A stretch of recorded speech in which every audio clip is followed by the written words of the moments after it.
You can now get 2 free audiobook downloads and a 30-day free trial at audible.bogosity.tv. Your choice from the world's largest selection of over 180,000 digital audiobooks and spoken word content for your iOS or Android device, Kindle, or MP3 player. Go to audible.bogosity.tv now.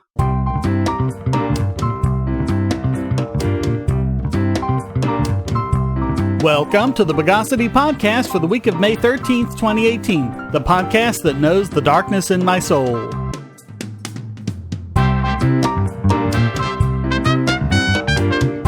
This is your host, Shane Killian. Let's demoralize the news of the bogus.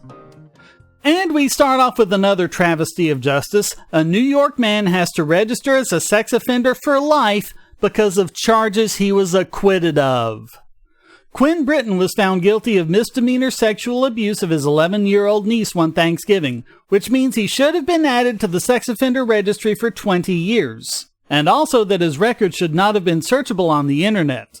But on the felony counts, the ones that would have gotten him added for life, which were 2 counts of first-degree sexual assault and 1 count of first-degree rape, a jury acquitted him. This whole case was one big he said, she said fiasco. The only person who could possibly have been considered an eyewitness was Britton's mother, the niece's grandmother, who said that the niece had been watching television with her the whole night. The niece, then 13, told police that Britton had had penetrative sex with her for 10 minutes, but what she told her older brother 2 months after the incident when she was still 11 was that Britton had tried to have sex with her and couldn't because his penis wouldn't fit. Now, this is disturbing to me because the story changing in this way smacks of false memory syndrome, which we've talked about before, which is not to say there wasn't some kind of assault at the start of it all, but we've also seen false memories created out of whole cloth, especially in children, so it seems like her memories may not be reliable at all and aren't any sort of real evidence that the event ever even happened. As for physical evidence, the prosecution put up an expert witness to say that there often isn't any physical evidence of abuse in victims, which still means that there was no physical evidence of abuse. And then there's supposedly a police confession. A detective testified that Britton had confessed to touching and kissing his niece, but he didn't turn on a camcorder, he didn't prepare a statement and have Britton sign it. We don't even have the testimony of another officer in the room at the time as there should have been, just this lone officer. This is very fishy. All of the prosecution witnesses, the niece, the niece's brother, and the police officer gave conflicting and contradictory testimony. I really don't understand the jury's verdict. The evidence was basically the same for all the charges, so how could they acquit him on the felonies and convict him on the misdemeanor?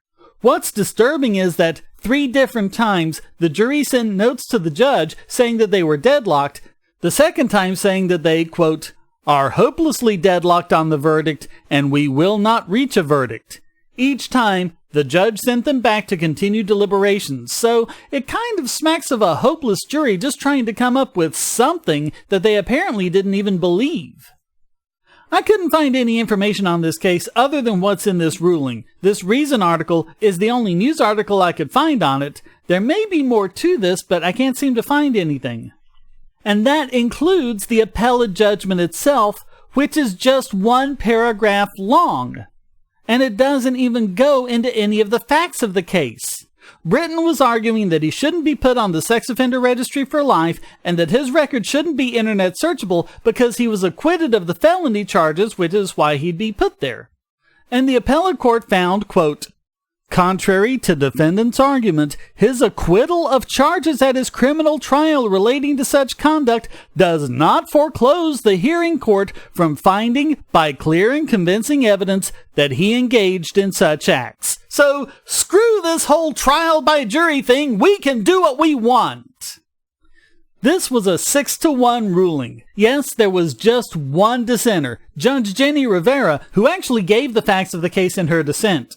She also said, quote, the people failed to meet this heavy burden because the jury rejected the evidence, rendering it unreliable for purposes of the sex offender registration.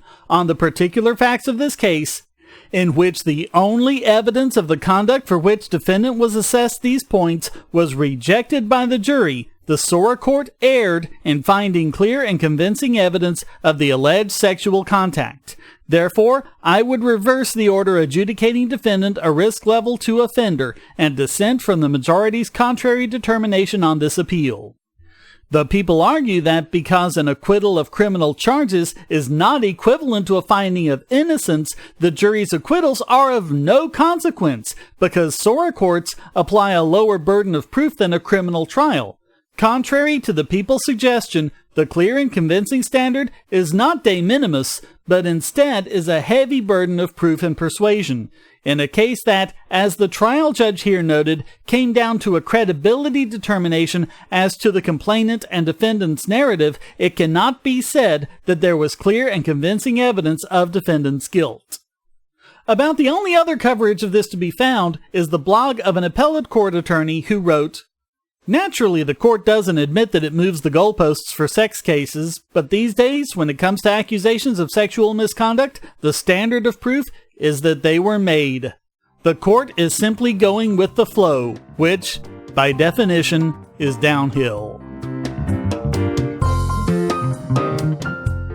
Say, if you're tired of the promos in this podcast, well, the patrons got it early and with no ads or promos. Just go to patreon.bogosity.tv and donate at any level. Do you have children or nieces or nephews? Are you homeschooling or just want to counter some of the socialist indoctrination most children get in school? If so, go to bogosity.tv/TuttleTwins and you'll be taken to a website where you can get some great books for elementary-aged children.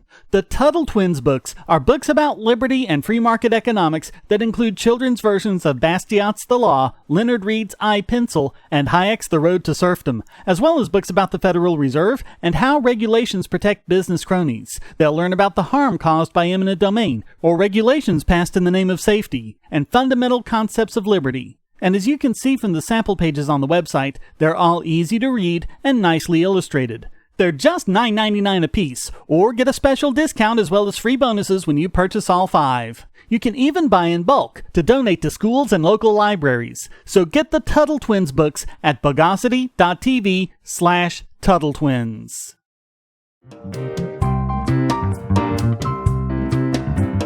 So for those of you who thought we were just being silly when we talked about the UK banning knives, here's the story of a man who was arrested because he walked down the street holding, get this, a potato peeler.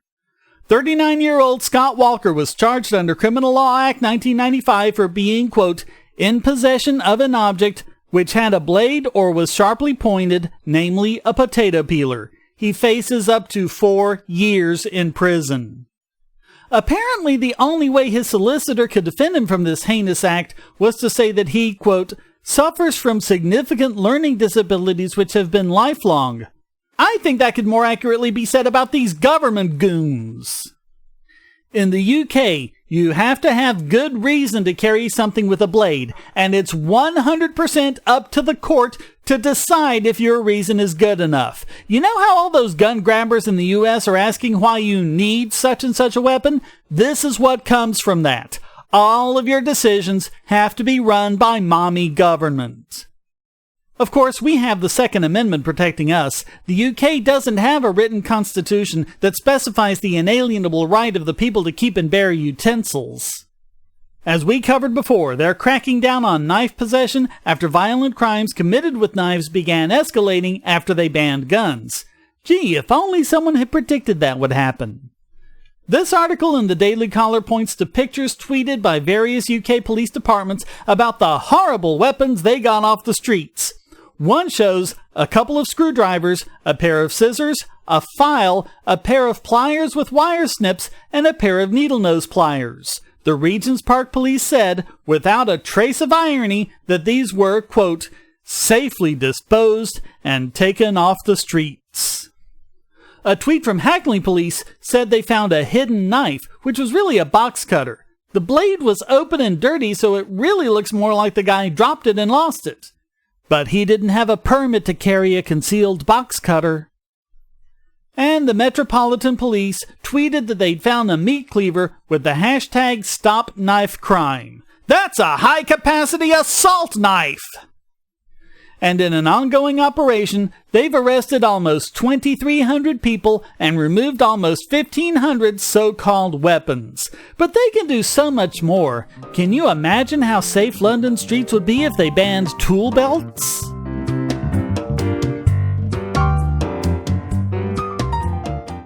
If you're on the Wi-Fi in a coffee shop or hotel, anyone on that network can get your traffic. Do you really trust all of those strangers? For that matter, do you really trust your ISP? A VPN can protect you from prying eyes, disguise your location, and even foil government censors. It's essential in this day and age, so go to vpn.bogosity.tv and you'll be taken to BoxPN. Starting at just $2.99 a month, you can get unlimited high-speed connections to VPN servers all over the world, and they don't log connections, so your privacy is assured. Traveling abroad, just VPN home, and don't worry about what those other governments are doing. Back at home, stop your ISP from traffic shaping and messing with the quality internet access you're paying good money for. You can connect from multiple machines at once, including your smartphone or tablet, and it supports all the secure standards, including OpenVPN and SSTP.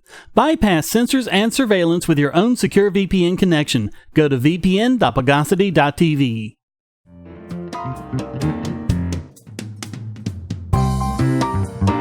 Well, at least the UK has the latest and high-tech facial recognition software, the best in the world. Except, as we've seen with so many other law enforcement tools, it doesn't work very well. It gives a ton of false positives, flagging completely innocent people. Wired's Matt Burgess obtained documents under the FOI that show just how accurately these things don't pinpoint criminals, and it should disturb everybody. In fact, 92% of matches turned out to be incorrect. Out of 2,470 alerts, 2,297 turned out to be false positives. Just 173 were correctly identified.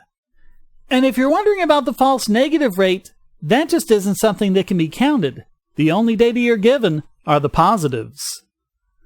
According to the company that makes the software, the issue is the incredibly large watch lists that governments amass. Apparently, if you give it more faces, it will match exponentially more people. Armed with this knowledge, UK law enforcement has set about making it worse. The South Wales Police are adding another 19 million images to the Police National Database. Because as we all know, the best way to find a needle in a haystack is to add more hay.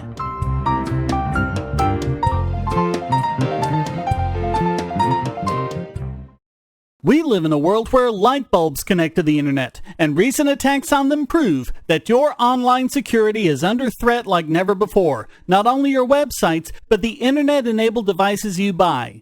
And the biggest problem is weak passwords. That's why you need LastPass. LastPass allows you to randomly generate strong, unique passwords on the web and on your internet-enabled devices, all protected by one master password. LastPass sets up in minutes and gives you secure automatic logins throughout the web, synchronizing across all your browsers, all your computers, and even your mobile devices, at home, at work, or on the road. It even securely stores sensitive form data, including credit card numbers, backup sensitive documents, software licenses, Wi-Fi logins, and more. And with LastPass Premium, you can get these benefits on other applications, manage passwords for your entire family, and also get priority customer support. Sign up at password.bogosity.tv for a free month of LastPass Premium. Log in securely everywhere using the last password you'll ever have to remember. Go to password.bogosity.tv and get LastPass now. And now it's time to recompile this week's biggest Bogon emitter. And yes, the Amazon affiliate program is one way this podcast makes money, but that doesn't mean I won't throw brickbats at them when they deserve it, and I don't see anything in their terms and conditions that prevents me from doing it either.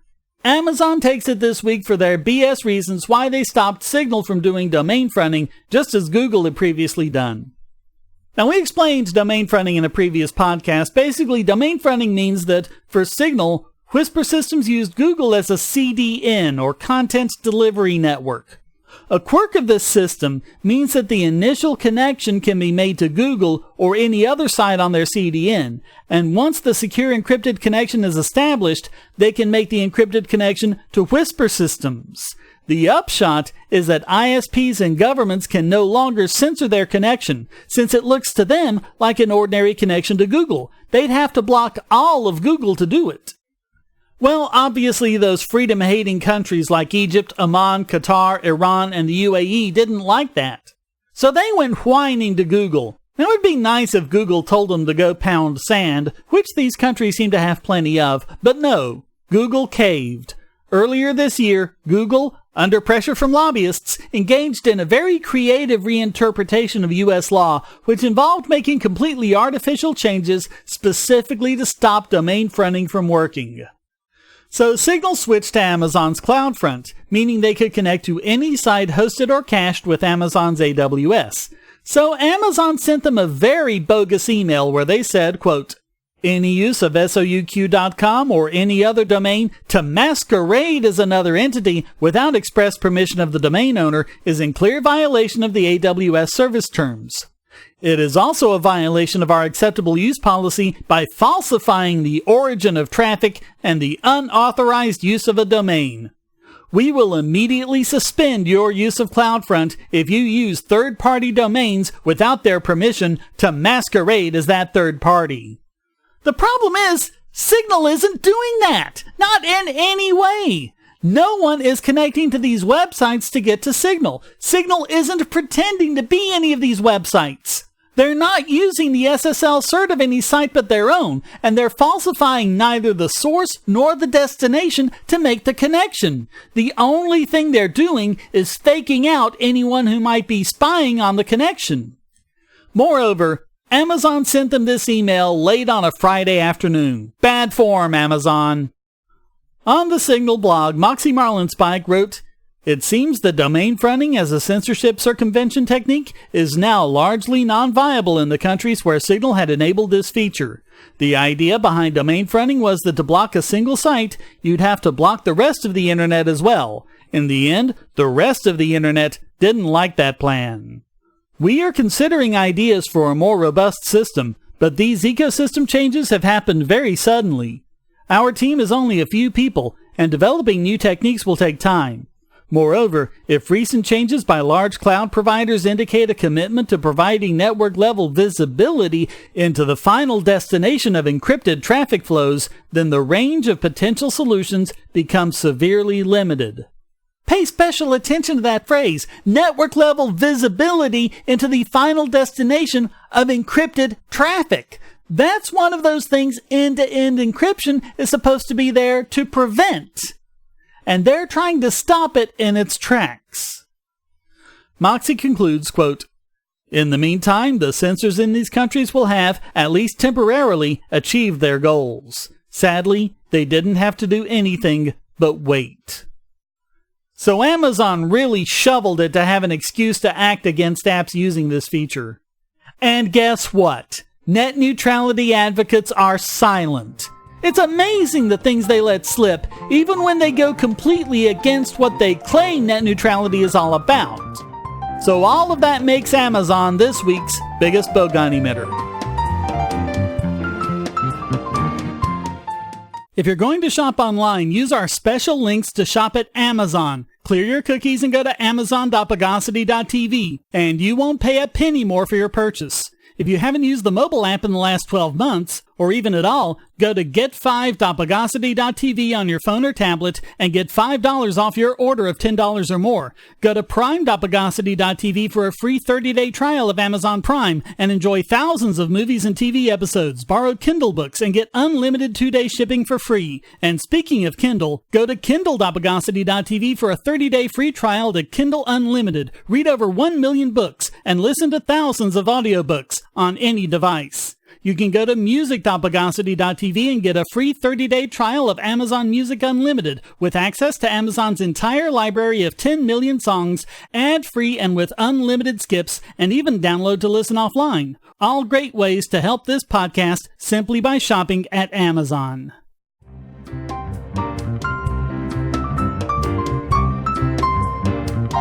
And now let's check the shot record of this week's Idiot Extraordinare. And this week it goes to Illinois police for blatant misinformation and fear-mongering about marijuana legalization, including the claim that if marijuana is legalized, police dogs will have to be killed.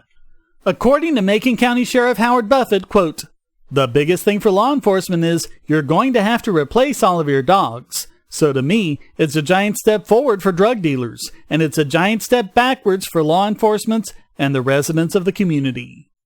The idea is the dogs are trained to signal if they smell any of the trained smells, but they don't give different signals for each one. So a dog would signal for now legal cannabis, meaning they can no longer distinguish between legal and illegal drugs. But as we've pointed out before, drug dogs really don't work that way.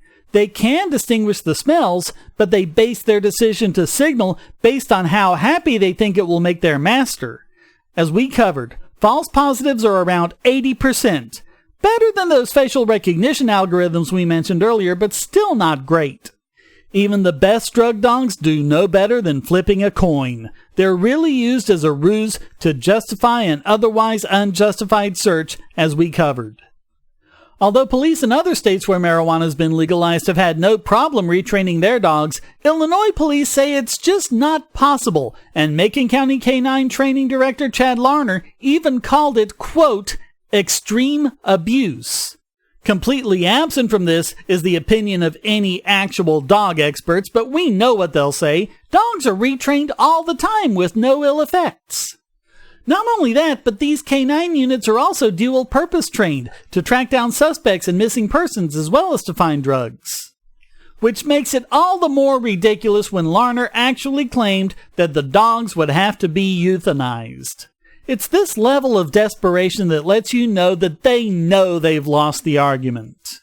So that makes these fear-mongering Illinois police officers this week's Idiot Extraordinare.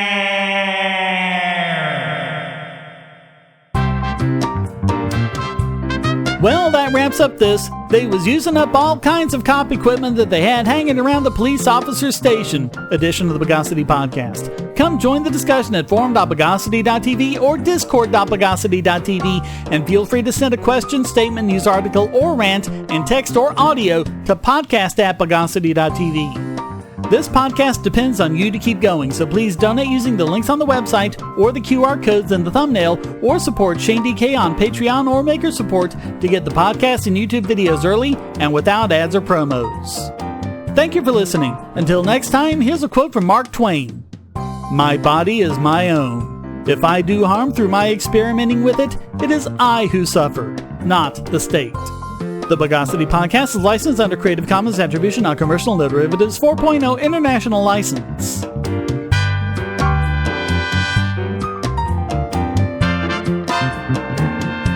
Bogosity.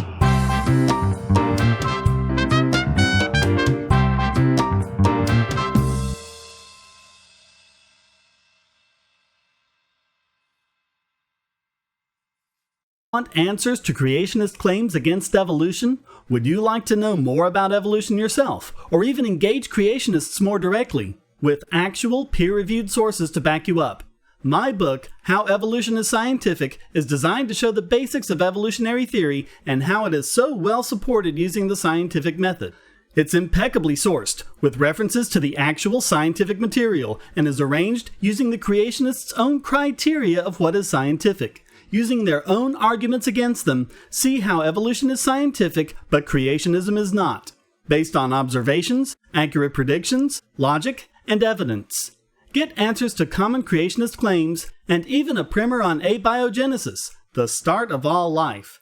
It's all in my book, How Evolution is Scientific, available at Amazon and on Kindle, EPUB, and PDF as well. Get How Evolution is Scientific and never be taken in by creationists again.